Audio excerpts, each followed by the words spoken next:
जय शिव शंकर। आज की इस वीडियो में हम शिव महापुराण के दूसरे खंड के 25वें अध्याय का हिंदी में वर्णन करेंगे। तो वीडियो को हम स्टार्ट करते हैं।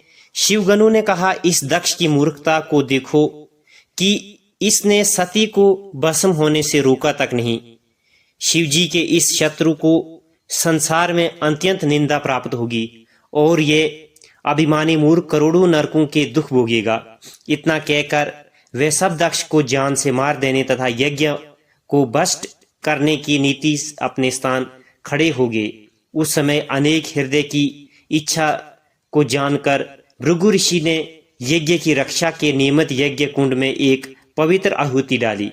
उस आहुति के पड़ते ही यज्ञ कुंड द्वारा एक सहस्त्र अत्यंत बलवान तथा धैर्यवान दैत्यों की उत्पत्ति हुई, जो संसार में रिबु नाम से प्रसिद्ध हुआ। वह महाभयानक स्वरूप धारण किए हुए शिवजी के गनु के सामने जा खड़ा हुआ। उस समय शिवजी ने यह चरित्र किया कि उन्होंने अपने गनु के बल को चुपचाप हर लिया, जिसके कारण वे अत्यंत निर्बल हो गए और भयभीत होकर हाँ हाँ करने लगे। उनके विलाप को सुनकर वहां उपस्थित अन्य शिवगण भी आश्चर्यचकित रह गए। जब उन सब ने यह देखा कि वे उन दैत्यों से युद्ध करने में आसक्त हैं और सती के वियोग को सहन करने में असमर्थ हैं, तो उन्होंने अपनी स्वामिनी के साथ ही अपने प्राण देने की उचित समझे। यह निश्चय करने के उपरांत उनमें से किसी ने अपने मस्तिष्क को और किसी ने अन्य अंगों को काटकर स्वयं ही अपना वध कर डाला। इस प्रकार जिस स्थान पर सती ने अपना शरीर त्यागा था, उसी स्थान पर शिवजी के 20 सहस्त्र गण भी मृत्यु को प्राप्त हो गए। हे नारद, उस दृश्य को देखकर सभा में उपस्थित सभी लोग अत्यंत चिंतित हुए। उस समय मेरा तथा विष्णु का श्वास शीघ्रतापूर्वक चलने लगा। पहले तो सब लोग मौन खड़े थे, फिर कोई विष्णु की स्तुति करने लगा तथा कोई किसी अन्य की प्रार्थना करने से संलग्न हो गया। इस प्रकार संपूर्ण यज्ञशाला में दुख भर गया। प्रसन्नता और आनंद का कोई भी चित शेष न रहा। अकेले दक्ष की मूर्खता के कारण उस महापाप का भागी सभी को होना पड़ा। तदुपरांत जो थोड़े ही शिवगण शेष रह गए, उन्होंने शिव के पास पहुंचकर संपूर्ण वृत्तांत कह सुनाया। वे बोले, हे प्रभु, दक्ष ने सती जी के पास पहुंचकर अत्यंत अपमान किया था। अकेले दक्ष पत्नी ही ऐसी थी जिन्होंने उनका हार्दिक स्वागत किया। अन्य सब लोग तो अंत तक दक्ष के ही साथी बने रहे। आपने गनु द्वारा यह समाचार प्राप्त कर शिवजी क्रोधित हुए। उस समय तुमने अर्थात नारद ने भी शिवजी के पास पहुंचकर जो कुछ घटना घटित हुई थी उसे ज्यों का त्यों कह सुनाया और यह कह कि वेद के बताए अनुसार आपको उचित है कि आप उन महापापियों को दंड अवश्य दें।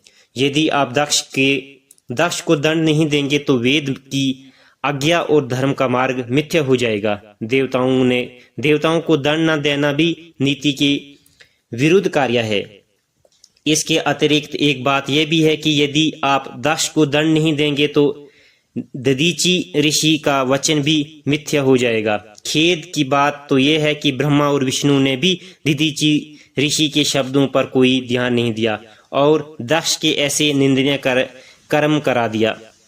हे नारद, तुम्हारी बात को सुनकर शिव जी ने अपने मन में विचार किया कि यद्यपि ब्रह्मा विष्णु देवता ऋषि मुनि एवं ब्राह्मण मुझे अति प्रिय हैं, तो भी वेद की आज्ञा सबसे ऊंची है।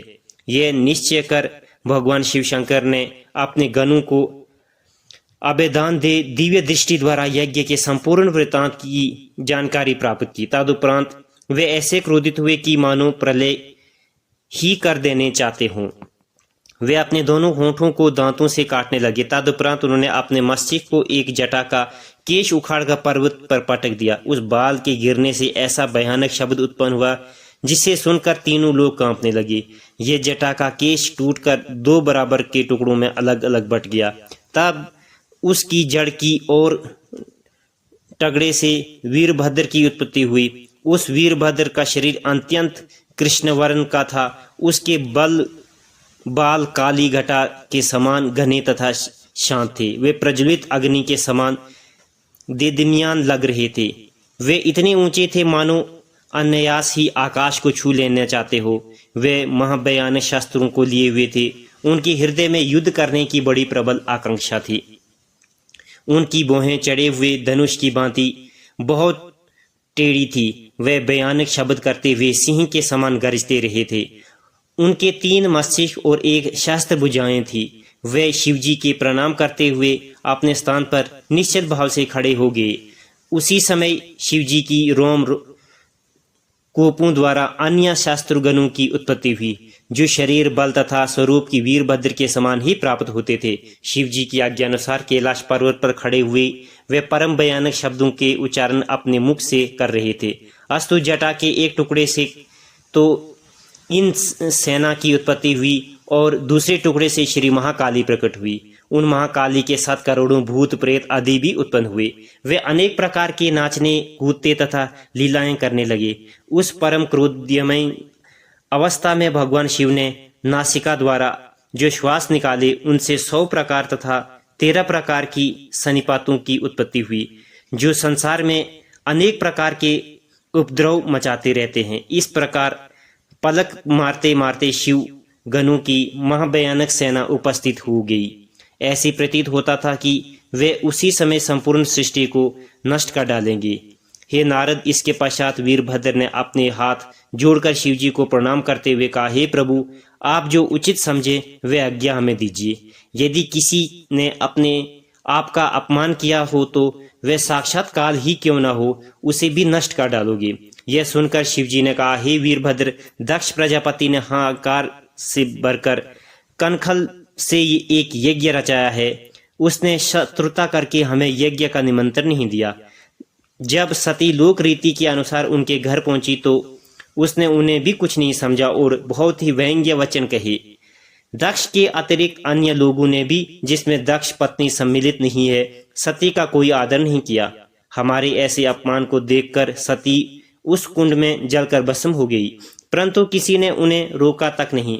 इसके अतिरिक्त हमारे परम भगत दीदीची ऋषि ने उस सभा को शाप दिया कि उन लोगों को शिवजी के अपमान का करने का फल अवश्य मिलेगा। अस्तु तुम लोग दक्ष के यज्ञ में जाकर उन्हें भ्रष्ट कर डालो और हमारा अपमान करने वाले दक्ष का मस्तक काट डालो। दुर्वासा, कौशिक, मार्कंडे, कंबु, उपमयु, इंद्र, गौतम, पुलहा, बृहस्पति तथा सनकादिक चारों भाई जो मेरे परम भक्त हैं, वे सब भी निराश होकर यज्ञशाला से उठकर चले गए हैं और ये शाप दे गए हैं कि यज्ञ नष्ट हो जाएगा। अस्तु मैं अपने उन भक्तों का वचन सत्य करने के हेतु तुम्हें ये आज्ञा देता हूं कि तुम गणों के साथ ले निर्भय होकर दक्ष के यज्ञ में पहुंचो और किसी प्रकार का कुछ भी विचार न करते हुए जिसको जो उचित हो वह दंड दो। शिवजी की उस आज्ञा को सुनकर वीरभद्र ने अत्यंत प्रसन्न हो महाभयानक स्वर में गर्जना की। तदुपरांत उन्होंने शिवजी की पराक्रमा एवं स्तोत्रों द्वारा स्तुति की। फिर वे करोड़ों गणों के सेना तथा महाकाली के साथ लेकर दक्ष यज्ञ के विध्वंस करने के लिए वहां चले गए। ये था शिव महापुराण के दूसरे खंड के 25वें अध्याय का हिंदी में वर्णन।